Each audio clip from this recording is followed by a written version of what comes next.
Alright guys, another week and we are back for some more Championship transfer rumours. Plenty to dive into in today's video. We've also got a few matches coming up in midweek in the Championship as well. We'll quickly be previewing them at the start of the video, and feel free to drop your score predictions for those games down below. But as always, 500 likes would be massively appreciated. Before we get into any of the rumours, let's quickly preview the three matches we've got to come in midweek. The first game we've got coming up on Tuesday sees Cardiff going up against Watford, and you know what? I don't think there'll be a great deal in this one. Watford haven't been on a particularly great run of form recently. They've lost 4 of their last 5 matches, and while Cardiff have made themselves a bit more difficult to beat recently, you know, they're unbeaten in their last 3. They've only won 1 of their last 11 Championship matches, so I wouldn't be surprised if that one ends level. I'm going to go for a 1-1 draw between those two. The second game we've got on Tuesday sees Plymouth going up against Oxford United. Oxford aren't to be taken lightly right now with the impact that Gary Rowett's had since coming in there. Didn't think they were amazing last time out against North End on the road, but still managed to really frustrate Preston. They took their chance when it came along and were good enough to grind out a point.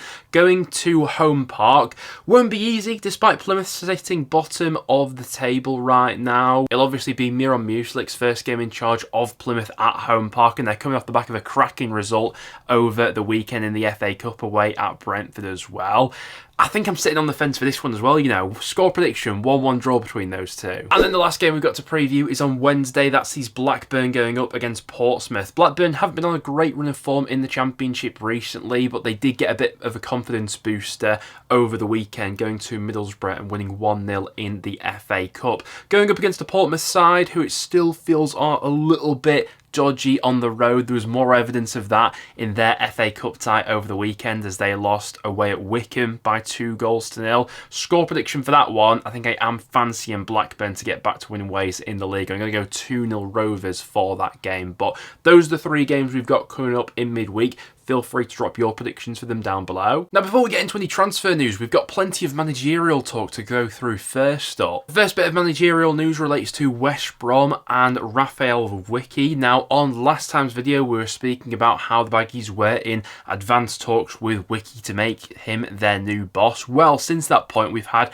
a pretty big development today. West Brom have now ended talks with the Swiss boss and are no longer in discussions with him after it became apparent to the manager that he wouldn't be able to assemble his preferred backroom staff. So seems like West Brom are now back to square one and they're still looking for their next managerial candidate. Baggies fans, I'd be fascinated to know what you've made of the last 24-48 hours. And we've also had a pretty significant update when it comes to Luton Town and their search for a new manager, because it now appears as if they're closing in on the appointment of Wycombe boss Matt Bloomfield. Now, from a Wycombe perspective, this one would be an absolute hammer blow to their promotion hopes. They've been flying high in League One this season, really against the odds. You know, they're up against, Birmingham, who everyone expected to be up there this season, Huddersfield, Wrexham, who we all thought would be quite good this year as well. But Wycombe currently sat second in League One. Bloomfield's done a tremendous job there, but he is now the overwhelming favourite to take over at Luton, obviously on the back of them dismissing Rob Edwards. So Luton fans, I'd be keen to know if you're on board with that sort of appointment. But enough of the managerial talk, let's jump into some rumours. So one of the biggest stories we've got going around the Championship right now relates to Emmanuel Latte. Lath. We've spoken about the Middlesbrough forward quite a bit on the channel so far. He's drawn interest from plenty of Premier League clubs. Leeds United have reportedly been sniffing around as well. Well, he's recently been subject to a £20 million bid from MLS side Atlanta United. Now, the bid with add-ons included would actually be a record fee for MLS, which I suppose says how highly Atlanta United clearly rate the Middlesbrough forward. Now, Latte Lath's agent has been fairly busy throughout this entire window, to be honest with you. Whether that's, talking with Premier League clubs, putting a few bits out in the press here or there maybe, but this is a concrete bid that Middlesbrough have now got to ponder over. Borough fans, what was your immediate reaction to that bid coming in, and what would you look to do next? We've also had a pretty significant update in Morgan Whittaker's situation at Plymouth, because Plymouth have recently rejected bids from both Burnley and Hull City. Obviously, Burnley have been quite long-term admirers of the Plymouth forward. They tried to sign him back in the summer transfer window, didn't materialise in the end. It's interesting because I remember at the start of January there was a story being run that basically said Burnley had dropped their interest in Whittaker for the time being, but fast forward a couple of weeks and they've clearly picked up that interest once again. Now for Whittaker, he's definitely not been at his best so far this season. You know, in the Championship, he's only scored 3 goals and got 1 assist in 18 appearances. Last season was probably when his market value was the highest. He was coming off the back of a campaign where he scored 19 goals and got 8 assists, but there's clearly still a very good player in there, as shown by that terrific goal he scored over the weekend in the FA Cup against Brentford. Now, the interest from Hull I find quite interesting because I think if they're prepared to put up big money for a player like Morgan Whittaker, it clearly shows they're willing to invest quite a bit in this January window. But for the time being, Plymouth have knocked back both of those bids. We'll have to wait and see whether Hull or Burnley come in with a revised offer. Now, earlier in the window, we spoke about James McAtee and how Leeds United were one of the clubs looking at the Manchester City youngster. Well, Fabrizio Romano has since come out with quite a big development around the Manchester City youngster and how it looks more than likely that his most likely destination, if he is going to be leaving Man City, is to the Bundesliga, as a lot of top German clubs are weighing up a move for the Man City youngster, with the likes of Bayer Leverkusen, Leipzig and Dortmund all supposedly interested. Both Preston and Swansea have been linked with the move for Barnsley midfielder Adam Phillips. Feels like most transfer windows, Preston are linked with the move for Phillips, to be honest with you, but he's still on a fairly long-term deal with Barnsley. He's under contract until 2026 and the League One club does have the option to extend that deal by an extra year. Whether or not Preston will be looking to strengthen our midfield options, I think very much depends on what the future holds for Ryan Ledson. Obviously, he's previously been linked with a few Championship clubs. Last time we spoke about the interest that Portsmouth had in him. Obviously, his contract situation still needs to be ironed out. Phillips, over these last few years, has proven himself to be one of the top players in League One. There is interest there from Preston and Swansea at the moment. Whether or not either of those clubs act on that in January, I'm not so sure. Wycombe don't want to lose defender Joe Lowe for a cut price deal. They've already rejected 2 offers from Swansea now, the first one being worth $500,000.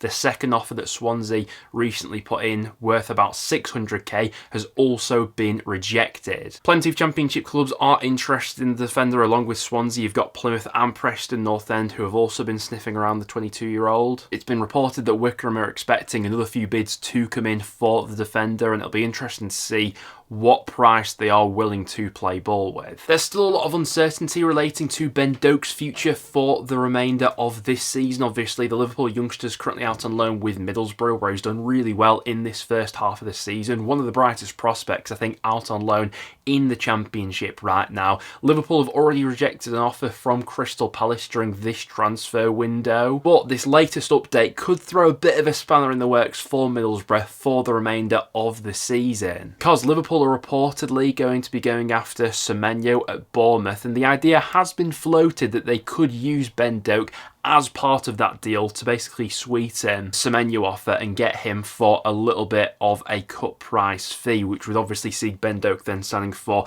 Bournemouth on a permanent basis. So Borough fans will be hoping nothing of the sort goes through, but it's an interesting transfer line and one to keep your eye on. Ekdal isn't part of Burnley's long-term plans, and it looks more than likely that at the very least the defender will be loaned out during this January transfer window. Now, there has been plenty of interest in the Burnley outcast, with Rangers, Middlesbrough, QPR and Stoke all among the clubs who are said to be interested in 26-year-old centre-half. Rangers in particular seem to be quite interested. They have made contact with Burnley over a potential loan deal, but there is quite a bit of Championship interest there as well. Very interesting transfer line that's come out in the past few days is that both Chelsea and Spurs are said to be keen on West Brom forward Josh Maja. Now, you'd imagine if there is anything in these rumours, both clubs would be looking for a sort of backup striker option, and Maja would be someone who could fill that role. Obviously, one of the top strikers in the Championship this season, but it does seem like maybe a stretch too far for a player like Maja to make that massive leap to a side like Chelsea or Spurs right now. And it does have to be said, the report has come from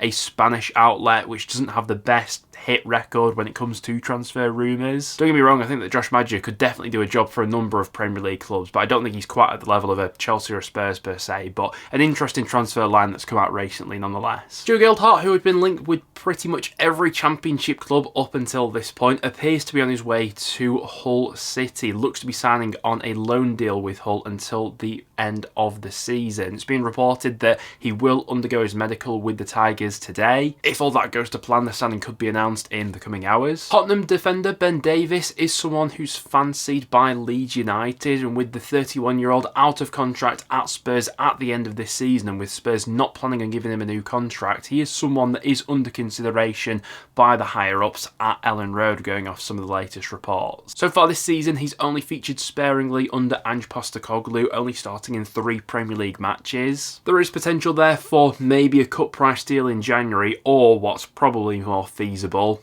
to sign on a free transfer at the end of the season. Reading goalkeeper Joel Pereira is reportedly being eyed up by a few Championship clubs right now. He is out of contract at the end of the season, so there's potential there for a bit of a cut price deal. So far this season in League One, he boasts the 5th best save percentage of any goalkeeper in that division, with a save percentage of 75.3%. He is someone who has played in the Championship before, albeit only very briefly, but given his contract situation, he's definitely someone to keep your eye on. Both Derby County and Wrexham are said to be among the clubs who like the look of Bolton forward Dion Charles. Now, he is under contract at Bolton until 2026, but that wouldn't stop one of those two sides going in with a potential offer. He's obviously got a really good strike rate in League One over these past few seasons. Last year in League One for Bolton, scored 16 goals. So far this season, he's got 7. Whether or not he'd be able to make the step up to the Championship remains to be seen, but Derby fans, is that someone who you'd like to see your club going after? We've had a bit of an update in the Ben Brereton Diaz situation as well. Obviously, he's not had much game time at Southampton this season, and we do expect him to head out on loan at some point. Well, over these past few weeks, it has appeared as if Sheffield United have been in pole position to land his signature, at least on a loan deal, but according to Sky Sports, there have been recent approaches from the likes of Sunderland and Blackburn, who are also interested in bringing him on loan for the remainder of the season. However, it has been claimed that Brereton Diaz's preferred destination this January is to go back to Sheffield United, where he obviously spent the second half of last season on loan, but there's clearly still a bit of work to do in order for the Blades to go ahead and get that deal over the line. Leicester City boss Ruud van Nistelrooy has provided a little bit of an update on Tom Cannon. He said that there's still a possibility that he will stay at Stoke for the remainder of this season, but he then went on to say, we're looking in this window at his situation, what would be best for him and for the club. Obviously, a lot of Championship clubs looking to sign Cannon. Sheffield United still appear to be the front runners to go ahead and land Cannon's signature if he is to be recalled by Leicester, but yeah, there's still plenty of Championship interest there from some other clubs as well. Also interesting from a Stoke perspective that they recently went ahead and recalled Nathan Lowe, obviously, who was doing really well out on loan with Walsall in the first half of the season. Maybe they know something we don't and they're preparing for Cannon to be recalled by Leicester, but maybe that's me just reading a bit too much into the situation. But guys, there you have it. That will now wrap it up for today's video. Thank you very much for tuning in. If you did go on to enjoy, make sure to leave a like, and as always, if you did miss anything, make sure to get it in the comments down below, and we'll try and give it a mention in the next video. Other than that though guys, thank you very much for tuning in, and I'll see you all in the next one.